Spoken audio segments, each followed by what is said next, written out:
Welcome to the Prison Professors Podcast. We serve people who face challenges with prosecution, sentencing, and prison.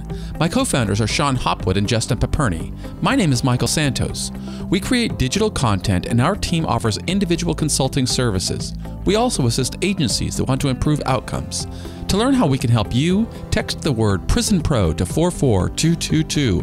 Again, text Prison Pro to 44222 and get our free brochure. You can also visit us at prisonprofessors.com or contact Justin at 818-424-2220. Please subscribe to our podcast on iTunes. Send confirmation that you reviewed our podcast and we'll send you a free digital book. Stay tuned for a 20 to 30-minute episode of Prison Professors. Welcome to the Prison Professors program. I am Michael Santos, and I'm thrilled to be introducing you to yet another guest who unfortunately will become a guest of the Federal Bureau of Prisons. Today we're going to be speaking with Roger Galvin. So Roger, welcome to the Prison Professors program. Why don't you tell our viewers a little bit about your journey, your background? Good morning, Michael. Thanks for having me on the podcast. My background is that, about 7 years ago, I made a foolish decision to leave a career that I had for 17 years, and I went into synthetic drug distribution business. What did you do before you made that decision? Before that, I worked as a manager for a wholesale distribution company. We distributed ice cream in the Midwest, and so my customer base was independent mom and pop stores and schools and institutional customers that bought prepackaged novelty ice cream.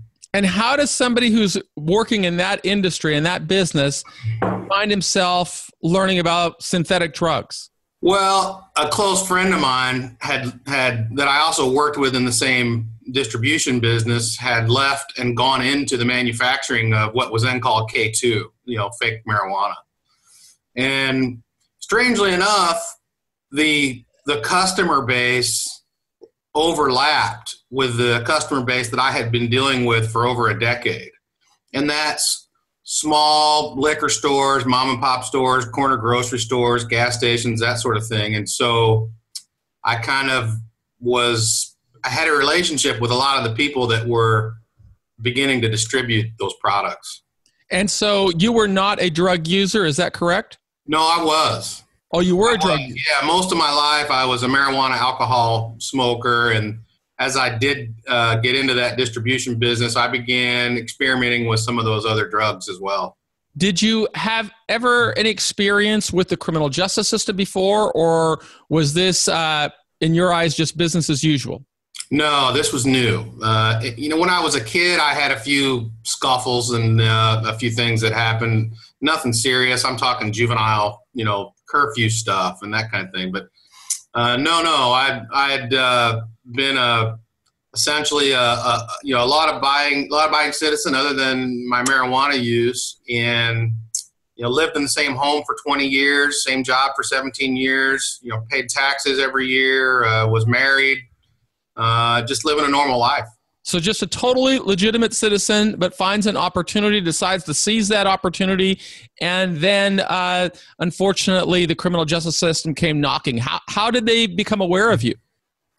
I think they were aware from somewhere in the beginning. I was involved with a group of people, and our products became popular very quickly, and the government didn't quite know how to respond. I think we took the initiative and packaged these products in a way and sold them in a way that had never been seen before by law enforcement. So after about a couple of years, they opened an investigation. They were following us around, and they served search warrants on stores. And we weren't hiding. We had regular businesses. We filed taxes, and we used invoices with our address on them when we delivered product. And so we made it easy for them to show up. So when you say that they were synthetic drugs, were they scheduled by the Drug Enforcement Administration? Were they scheduled drugs? No, they were not in the beginning. So in the beginning, when you embarked upon this, is it my understanding from what you're saying? My understanding from what you're saying is that it was not an illegal venture?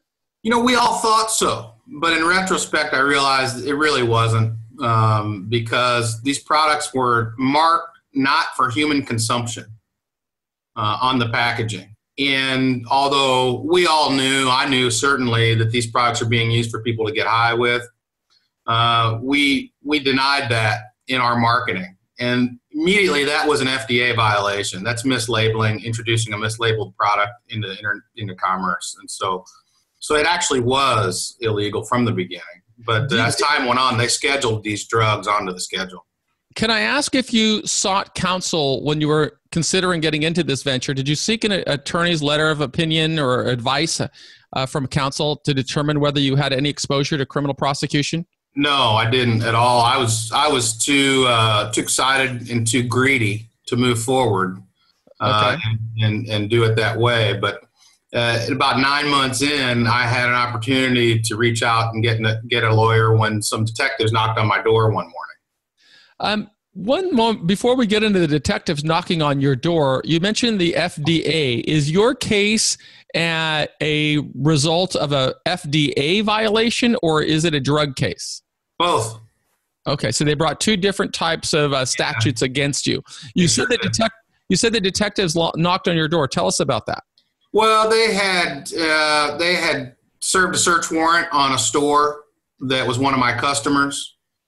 And the next day they showed up at my house, to ask questions about these products that they'd seized. To give our audience an understanding of the scope of your operation or the scale of your operation, how many customers did you have?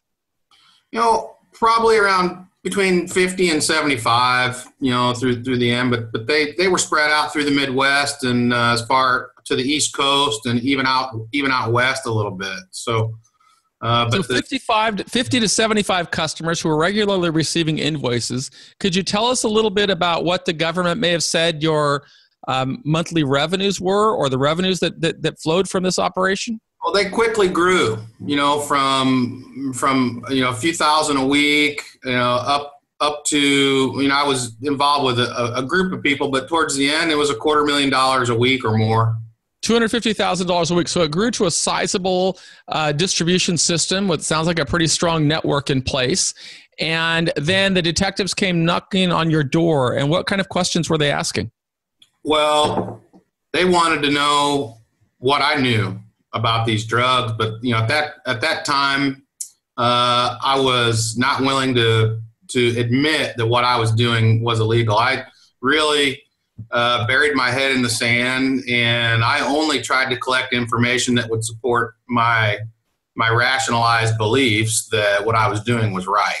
And so I didn't talk to them, although they wanted to know about what the chemicals were, where the products came from, and stuff, items like that. And I just called an attorney and got in contact with him right away. And did you know whether you were an official target of the investigation when the detectives spoke to you, or were they looking to you for information? Or were you a target for prosecution at that time? No, I don't believe at that time I was a target for prosecution. That was pretty early. But what year was that? That was in the spring of 2011. Okay, so we're talking to Roger Galvin, who tells us that in the spring of 2011, he initially got contacted by law enforcement for his role and participation in the distribution of synthetic drugs. But now it's the end of 2017. In fact, it's Christmas Eve as we're talking, 6:15 in the morning here in California, and I think it's 8:15 where you are, Roger. That's quite a bit of time that has passed since you were first notified of the potential interest of law enforcement. What transpired during those 6 years? Well, initially, I just kept charging ahead. My greed got the best of me and my selfishness. And so it took about a year for the government finally actually served a search warrant on our business. And that was in 2012. And then it took another 2 years before they indicted us. So it was June of 2014 when we got indicted. I got indicted. And that's when my journey here really, really began. I knew that I was in big trouble at that time, and the case began winding its way through the complicated, U.S. courts, and it was a very large case, first of its kind in the Eastern District of Missouri, and so it took all the way till this this last month, November of 2017, before I was finally sentenced.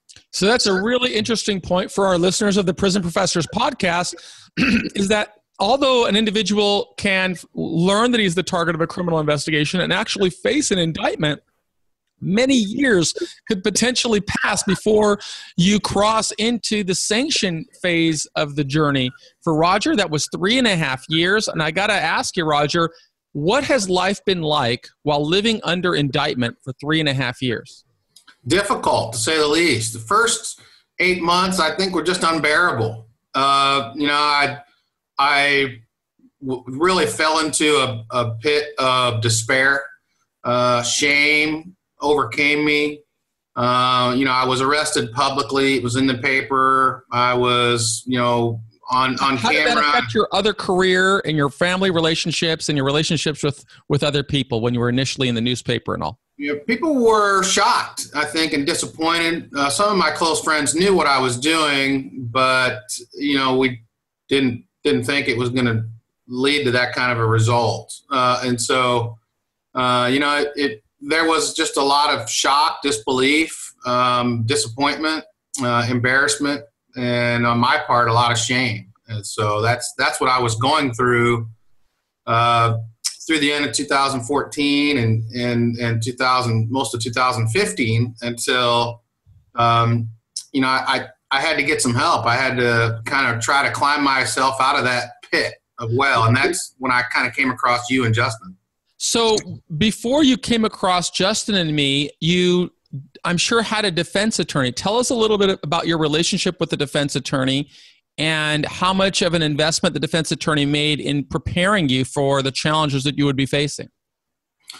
Well, I had a good relationship with my defense attorney. I hired him. He's the same person that I had contacted in 2011. I felt comfortable with him. And while I was comfortable with his interactions with the U.S. attorney and with me, he really didn't know that much about preparing to go away to prison. I began to research, on my own what it might be like. And, as you know, there's a lot of things out there that can lead you astray. And, the first thing that came up was the potential for an RDAP program to get some kind of time off, some kind of reduction, try to mitigate whatever this sentence was going to be, because at that time we believed it was going to be 6 or 7 or 8 years in federal prison. And what did you ultimately receive when you were sentenced? So I got sentenced to 14 months of federal confinement and 4 months home confinement following that. As a part of a 3-year probation. Tell us a little bit about the preparations you made in anticipation of that sentencing hearing. Well, for the hearing, quite a bit of preparation. I mean, I had already been pretty well immersed in instruction from Justin. And so you found Justin. Tell us your process of working with him and what value you found in that. Well, quite a bit. At first he kind of just picked me up off the ground and propped me up a little bit, got my mind right, and then tried to lead me in the direction that I needed to be in, which I was facing some personal responsibility and understanding that this was my doing, the result of poor decisions. But he helped educate me in that way. He helped me help prepare a narrative. He helped me prepare letters to the court. He gave me a series of books to read, including Earning Freedom, Straight A Guide, his book on ethics, which I did. They kind of became like Bibles to me. I got to your podcasts, and late at night, laying in bed, I would listen to those. And those podcasts, your Earning Freedom podcasts, really in the beginning were the thing that helped me found a base to kind of build off, a belief, a little bit of self-efficacy that I can get through this if I apply some of the right things that I can do while I'm serving my time, and not only just get through it, but potentially thrive through this and prepare myself for what the rest of my life is going to be like with this kind of felony over my head. You know, all of us would like to turn back the clock and make better decisions from the ones that exposed us to trials and tribulations in life, but none of us can do that. What we all can do is exactly what you're describing, Roger, and that's put some seeds in the ground for a new life, a new chapter in our life. And I'm really glad to hear that you found that value in working with my partner, Justin, and our project. I have some notes from you here of some very specific steps that you're working toward as you move closer to surrendering to federal prison. Could you tell us a little bit about these goals that you intend to pursue? I can. These goals are ideas that have come out through your books and other people's experience, things that I've heard that other people before me have done through podcasts, and they're ideas that had been percolating around in my head for over a year. And, it was time to write these goals down a couple of weeks ago because I'd been sentenced. And so, I reread your book on the 1 day in prison, which I'm always pretty impressed by the level of discipline that you have. And I kind of tried to model some of my goals off the way that you were, at the end. Roger, I want to say something about that book right now because you're reminding me. I mean, I wrote that book. Roger's talking about his prison, my 8,344th day. And I think it was at a typical day in an ongoing journey. And to give the readers a little bit of background on that book, I wrote it specifically because I was inspired by Alexander Solzhenitsyn, who wrote a book called A Day in the Life of Ivan Denisovich. And that book told the story of somebody and every decision he made from the time his eyes opened until the time he went to bed. And I thought that writing a one-day book would be a great companion to Earning Freedom, that Earning Freedom would provide the long-term perspective of how to prepare for a life in prison, and one day would talk about the importance of individual decisions. But the funny thing about going through 26 years in prison, Roger, are many of those habits remain with you. Right now, as I said, we started this interview at 6 o'clock in the morning, but by the 6 o'clock in the morning, I'd already been up working for 4 hours. So those same habits that carried me through prison are continuing. And my wife, much to the consternation of my wife, I know, get up and start working at 2 in the morning. Because you texted me at 4:30 my time. I'd already had plenty of work done by then. Michael, you're still getting up at 2 in the morning. What are you doing? I am. I've been out of prison for 5 years, but old habits die hard, and I'm not quite there yet. So my wife and I laughed about that this morning. But it's true. I tried to model my goals, after some of those things that you did, and I understand that freedom can be something that's created in my mind. That because my physical body is incarcerated, I don't have to think that way inside my head. But in order to do that, I'll have to do and engage in certain activities and make certain decisions while I am confined that will allow me to have a chance to feel free while I'm there. And that's what those goals are all about. And they really kind of align with, up on the wall, I kind of have a list of my core values, which I discovered, activities that I like doing, which include reading, writing, prayer, meditation, and exercise. And lucky for me, those are all things that I can do while I'm confined. You can do those. It's never too early and it's never too late to begin sowing seeds for a better life. But the earlier somebody begins, the more opportunities they can open. And I'm so glad that you found that inspiration in this type of work that really we have been doing as a team, and I have been doing since I went into the prison system back in 1987. But I will say something about this, Roger, is you described a career as a sales professional before you even got involved in the criminal justice system. Is that right? That's correct.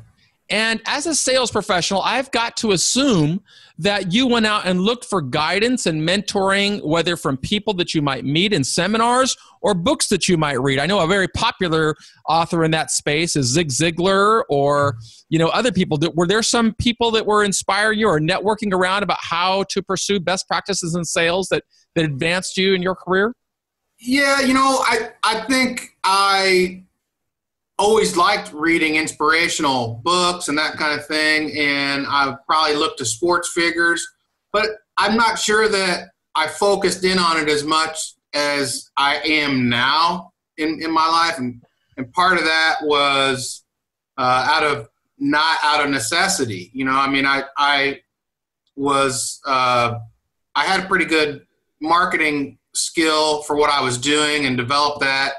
But also, don't forget, I was kind of immersed in another life of using drugs at that time, and I've been sober now for a few years. And so the focus in my life has really changed. And so I'm reaching out for this kind of thing a lot more now than I was then, that's very convenient since I need it more now, maybe, than I did then. Well, we all need it, Roger. I mean, the reality is history is replete with examples of leadership and success. Unfortunately, when people get trapped into the crosshairs of the Department of Justice or the criminal justice system, sometimes they spin out of control. And we all, as individuals, have to make a decision whether we are going to allow that problem with the criminal justice system to define our lives, or whether we are going to define our lives by the way that we responded to that problem. And I'm just really, I got to tell you, there's this story or message from servant leadership that talks about different levels of leadership. And one of the greatest satisfactions for educators is when they hear other people telling us back what they're doing and why they are doing it from the message that they learned from us. So it's a great sense of honor for me to hear what you're saying, and a great sense of hope. And it's my hope that together, by you revealing this message, Roger, we are going to be inspiring other people just as you were inspired when you were facing this very difficult challenge in your life a few years ago. But in addition to goals, setting goals, you took a further step, which I really admire, and it had something to do about what not to do. Can you tell us a little bit about what's on your not to-do list? Yeah, I thought a lot about what my personal characteristics are and how I behave and how I have most of my life, and how those qualities may affect me when I'm confined, and how those things may prevent me from accomplishing some of these goals. And so, you know, in order to kind of reinforce that, I knew that I had to come up with a plan, not only of what I hope to accomplish and do in ways of behavior, but things that I would avoid, things that I knew that would be traps for me, activities and also behaviors of my own. And that's where that came from. And the way I did it was the way I do a lot of things now, which is reverse engineer things. It's try to figure out, where do I want to be, and then step down in a way that allows me to have a path to get there. And so I knew, you know, at the top of my list there is, you know, I want to continue building a connection with my wife, as I've been able to do through this process. That's the single most important thing to me in this world.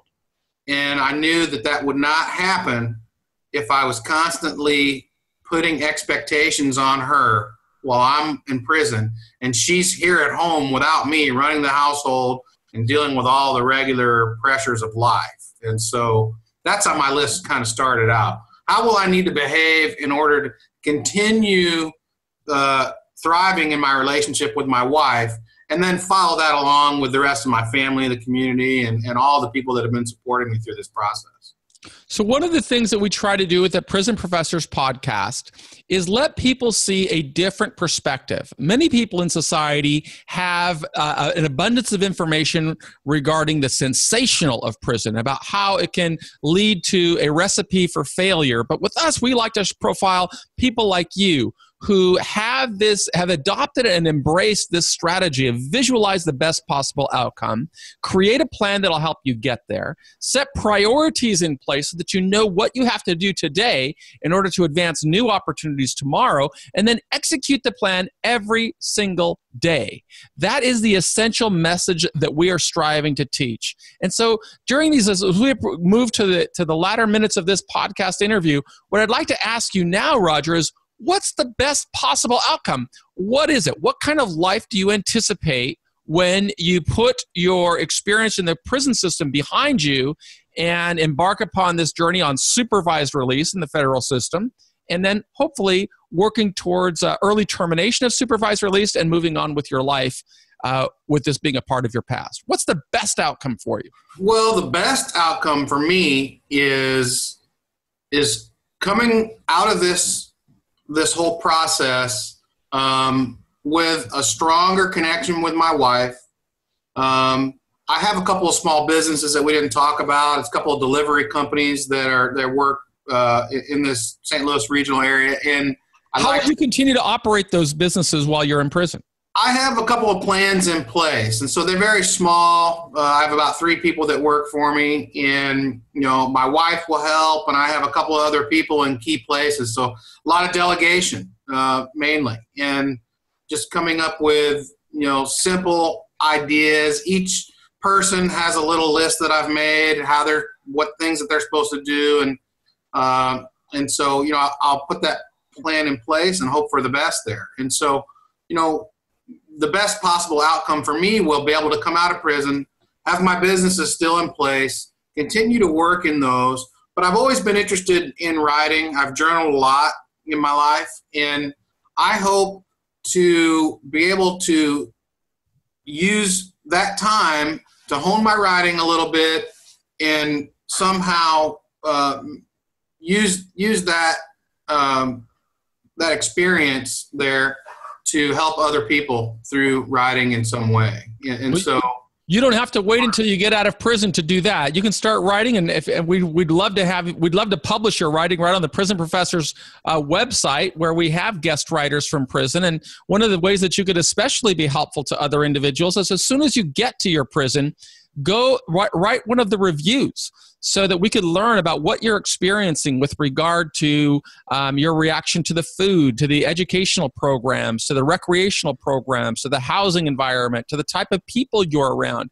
The more we can learn about what to expect inside of various federal prisons, the more we can put our mind in place to recognize that, okay, I know where I'm going, and I can take some action steps right now that will help me get that best possible experience. I mean, there's so many people who will talk about the greatest fear is that being the fear of the unknown. And to the extent that we can shed light on what life is like in there, I think we take some first steps toward improving outcomes of the prison system. And we're going to count on you to do that. Can I do that, Roger? I'd love to do that. I browsed through the website, your new website, and I saw that section on there, and I clicked through as many of those reviews as I could find. And I understand there's a lot of places that still need to be reviewed.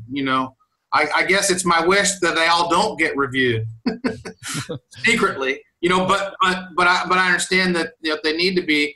There's nowhere to really go to find that kind of information. I've searched high and low, for individual prisons and exactly what programs each one has and what they're like. The BLP doesn't really offer that information, and what information they do have seems to be outdated. And so, even if they do offer the information, Roger, it's always going to be more valuable to have a user experience and a user who's reporting on what he is seeing. And it's really, at the end of the day, it's not going to be one user.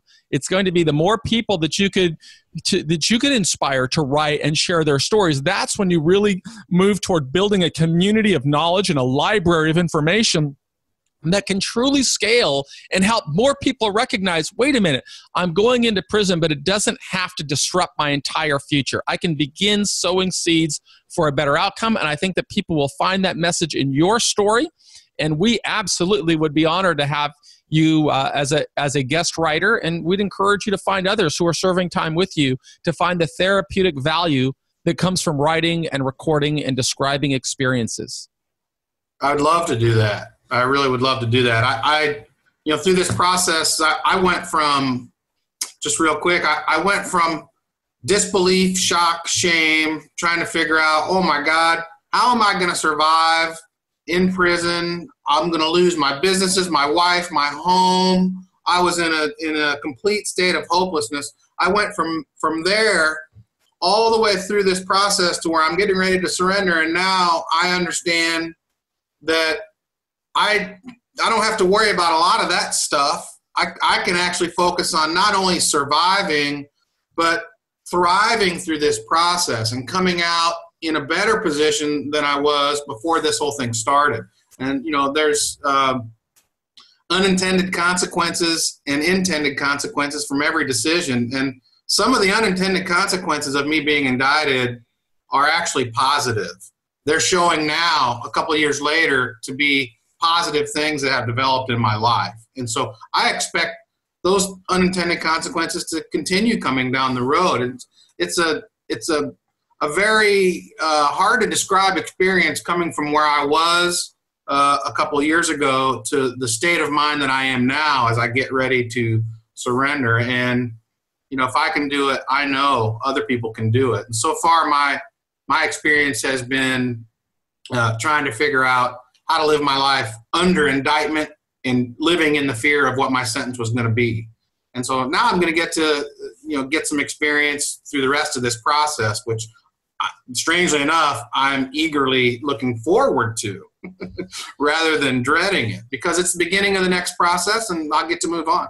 I can tell you that the strategies you're describing that we teach through our Straight A Guide program are ones that worked for me and empowered me through 26 years in prison. They empowered Justin through the 18 months he served for a white-collar crime. They empowered Sean Hopwood, who went to prison as an armed bank robber, but is now a professor of law at Georgetown, and they can work for anyone. So these are strategies that are not only about prison, they are human stories, they are real stories, and we're so grateful to have you as part of our Straight A Guide team, Roger, and we look forward to profiling your story again in a few months when you come back home. Thank you. I look forward to it. I'd like to be here again. Good. So this is the conclusion of this episode of the Prison Professor podcast. Roger, do you have any final words that you'd like to share with our audience before we say Merry Christmas? I'd just like to tell everybody Merry Christmas, and, I hope to be back in a year or so. And I just want to thank you for having me on the podcast. And not only that, but, for all the work that you've done, without all the work that you've done over these last decades, I just don't know where I'd be. I don't see anybody else out there doing this kind of stuff. It's pretty groundbreaking and it's valuable. And I know that, you've affected a lot of lives with the work that you've done. And now with this team, with Sean and Justin that you're putting together, I can see the momentum building in what you're doing. I'm excited about it. We look forward to having you. Maybe you'll be a prison professor with us when you come home. We'd like that very much. That's possible. Thanks again. The more people we have, the more voices we have, the more value we can provide. And again, I just want to thank you again for being on our program. I want to wish you a successful journey. This episode will be published in mid-January, I think, but I will send you a link as soon as we get it published. Thanks so much for being a part of the Prison Professors podcast. We'll be back tomorrow with another inspiring episode. Thanks, Michael.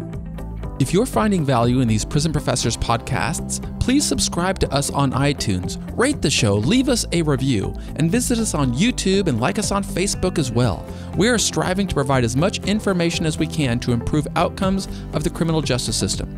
We do so for defendants. We do so for lawyers. We do so for organizations like state and federal prison systems. So please support our work by subscribing. And if you'd like information on how we can support you, please text the word Prison Pro to 44222. That's text Prison Pro to 44222. We'll be back tomorrow with another inspiring episode.